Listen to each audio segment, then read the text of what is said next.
स्वागत है आपका हमारे इस यूट्यूब चैनल में। और आज की इस वीडियो में हम लोग पढ़ने वाले हैं क्लास 7 का चैप्टर 8 जिसका नाम है प्रतिशतता। इसका एक्सरसाइज 8.1 का क्वेश्चन नंबर 17। तो इसके पहले वाले क्वेश्चंस का वीडियो अगर आपने नहीं देखा तो लिंक डिस्क्रिप्शन में दिया गया है, वीडियो जरूर देख लें। और अगर आप इस चैनल पर नए हैं तो इस चैनल को सब्सक्राइब करें और बेल आइकन को प्रेस करें ताकि हर आने वाली नई वीडियो सबसे पहले आप तक पहुँच जाए। तो देखिए 17 नंबर क्वेश्चन क्या है, निम्न अनुपात के दोनों पदों को प्रतिशत में बदलिए। तो देखिए ये हमें कुछ अनुपात दिया गया है जिनमें दो पद है, तो दोनों पदों को क्या करना है, प्रतिशत में बदलना है। तो 5 क्वेश्चन है, हम लोग पहला क्वेश्चन बनाते हैं। तो देखिए पहला में क्या है 3:2। तो देखिए सबसे पहले हम लोग क्या करेंगे, इन अनुपातों का योग निकालेंगे। तो हम लोग लिखेंगे अनुपातों का योग। तो अनुपातों का योग बराबर क्या हो जाएगा, 3 जोड़ 2, यानी कि 3 और 2 को जोड़ेंगे 2, 5। अब देखिए ये पहला पद क्या है 3 है और दूसरा पद क्या है 2। तो लिखेंगे प्रथम पद का प्रतिशत। तो देखिए प्रथम पद का प्रतिशत कैसे निकालेंगे, प्रथम पद क्या है 3 और दोनों पदों का योग क्या है 5, तो 3/5 लिखेंगे। और इसको प्रतिशत में बदलने के लिए क्या करेंगे, 100 से गुणा कर देंगे। तो देखिए 5 × 5, 5 दूनी 10 और ये 0, तो यहाँ पे 3 बचा गुणा 20, तो 20 दिया कितना हो गया 60% हो गया पहला पद। ठीक है, अब लिखेंगे दूसरे या द्वितीय पद का प्रतिशत।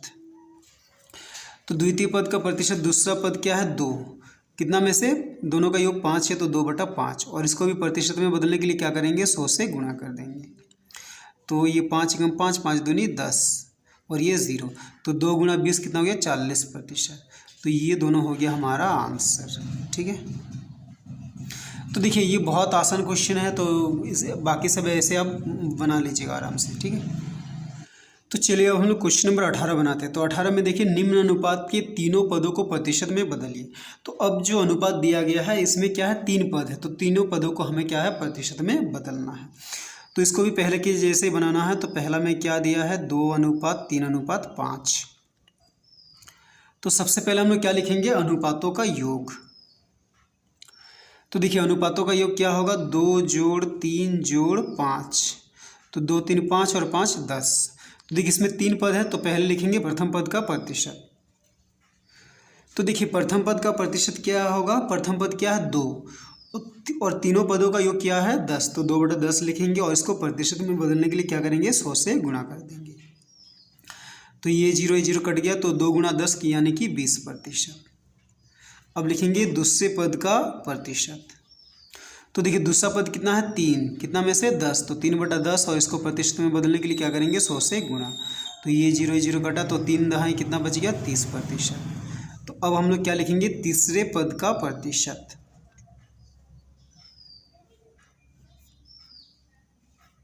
तो तीसरे पद का प्रतिशत कितना होगा, तीसरा पद क्या है 5 बटा कितना में से 10 गुणा 100%।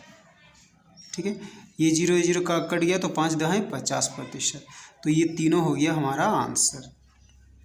तो देखिए इसी तरह क्या है 2 नंबर क्वेश्चन आप बना लीजिएगा, आसान ही है। ठीक है, तो चलिए अब हम लोग क्वेश्चन नंबर 19 बनाते हैं। तो 19 में देखिए क्या है, कुल 50 लीटर पानी तथा दूध के मिश्रण में इसका अनुपात 3:2 है, दोनों की प्रतिशत मात्रा ज्ञात कीजिए।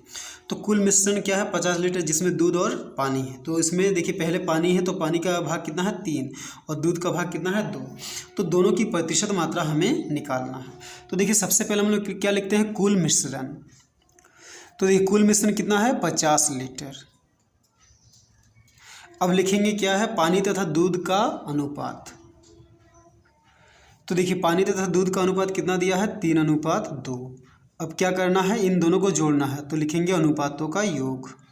तो अनुपातों का योग में क्या लिखेंगे 3 जोड़ 2 यानी कि 5। तो देखिए अब हम लोग क्या निकालते हैं, पानी की मात्रा। तो देखिए पानी की मात्रा क्या होगा, देखिए कुल मिश्रण कितना है 50, तो 50 का अब पानी का भाग कितना है 3, कितना में से 5, तो 3/5। तो 50 का 3/5 क्या है पानी की मात्रा। तो 50 लिखेंगे का मतलब क्या होता है गुणा 3/5। ये 5 × 5, 5 दहाई 50, तो 10 × 3 10 या 30, यानी कि 30 लीटर क्या है पानी। तो अब ये पानी का हम लोग क्या निकालेंगे प्रतिशत। तो देखिए पानी का प्रतिशत कितना होगा, कुल पानी कितना है 30 लीटर, कितना में से 50 में से, तो 30/50 लिखेंगे। और इसको प्रतिशत में बदलने के लिए क्या करेंगे 100 से गुणा कर देंगे। तो ये 0 कटा, 5 × 5, 5 दूनी 10, तो 30 × 2 यानी कि 30 दूनी 60% इसमें क्या है पानी है। तो ये हुआ हमारा पहला आंसर। तो अब हम लोग क्या लिखते हैं, दूध की मात्रा।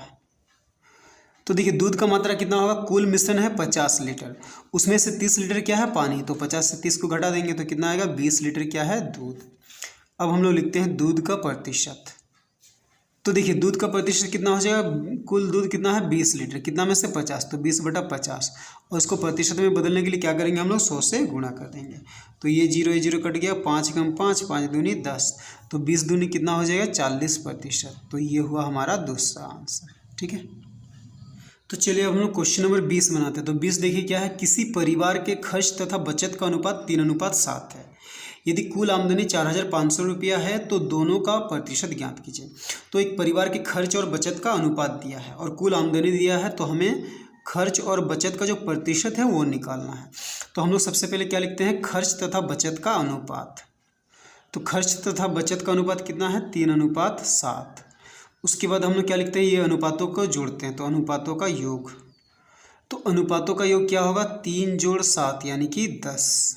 अब देखिए क्या दिया है, कुल आमदनी, तो लिखते हैं कुल आमदनी। तो कुल आमदनी कितना दिया है, 4,500 रुपया। तो अब हम लोग क्या निकालते हैं, खर्च का रकम। तो देखिए खर्च का रकम कितना होगा, तो देखिए ये जो 4500 है, 4500 का देखिए खर्च का भाग कितना है, 3, तो 3 बटा कुल भाग कितना है 10, तो 4500 का 3/10। तो इसको क्या लिखेंगे, 4,500 का मतलब गुणा 3/10। तो ये जीरो कट गया, तो कितना आएगा, 3 0 0, 3 × 5 = 15 का 5 हाथ में रहा 1, 3 जो कि 12 और 1 13, यानी कि 1,350 रुपये क्या है, खर्च का रकम है। तो अब हम लोग लिखते हैं खर्च का प्रतिशत। तो खर्च का प्रतिशत कितना होगा, तो देखिए खर्च कितना रुपया होता है, 1350, कितना में से 4500 में से, तो बट्टा 4500 गुणा, अब इसको प्रतिशत में बदलने के लिए क्या करेंगे, 100 से गुणा कर देंगे। तो ये जीरो कट गया, ये जीरो कट गया। अब देखिए 5 से कटेगा, 5 × 9 = 45, ये 5 दूनी 10, 13 से 10 घटाए तो 3, 3 और 5 35, तो 5 × 7 = 35 और ये 0। फिर 9 से कटेगा, 9 × 1 = 9, 9 × 3 = 27 और 0, यानी कि खर्च का प्रतिशत कितना है, 30%। तो ये हुआ हमारा पहला आंसर।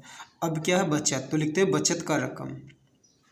तो देखिए बचत का रकम क्या हो जाएगा, कुल आमदनी कितना है 4,500 और खर्च कितना होता है 1,350, तो ये दोनों को घटा देंगे तो क्या आएगा, बचत का रकम। तो 4,500 से हम लोग घटाते हैं किसको, 1,350 को, तो ये 0, 10 से 5 गया तो 5, यहाँ पे आया 4 से 3 गया तो 1, और यहाँ पे 4 से 1 गया तो 3, यानी कि 3,150 रुपया क्या है, बचत का रकम है। अब हम लोग लिखते हैं बचत का प्रतिशत। तो बचत का प्रतिशत कितना होगा, कितना रुपया बचत होता है, 3,150, कितना में से, 4,500 में से। ठीक है, और इसको प्रतिशत में बदलने के लिए क्या करेंगे, 100 से गुणा कर देंगे। तो देखिए ये जीरो कटा, ये जीरो कटा, 5 से कटेगा, 5 × 9 = 45। ठीक है, फिर ये 5 से कटेगा, 5 × 6 = 30, 31 से 30 घटे तो 1 और ये 5 15, तो 5 × 3 = 15 और ये 0। फिर ये 9 × 1 = 9, 9 × 7 = 63 और ये 0। तो क्या आया, बचत का प्रतिशत 70%। ठीक है।